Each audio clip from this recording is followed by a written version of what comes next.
Kementerian Kesehatan Palestina melaporkan tewasnya seorang wanita setelah pasukan Israel mencegah dipindahkan ke rumah sakit.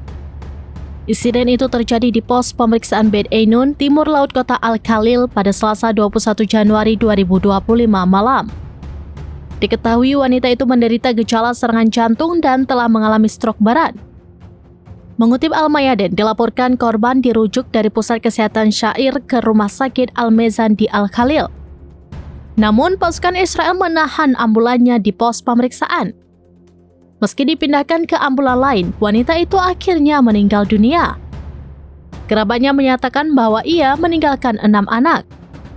Pada hari yang sama, pasukan Israel memperketat kontrol militer di tepi barat hingga menyebabkan antrian panjang kendaraan. Brigade Al-Quds, sayap militer Gerakan Jihad Islam, melaporkan terlibat dalam bentrokan dengan pasukan Israel di garis depan. Kelompok itu juga menargetkan pasukan Israel menggunakan alat peledak dan senapan mesin.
Download Tribun X sekarang, menghadirkan lokal menjadi Indonesia.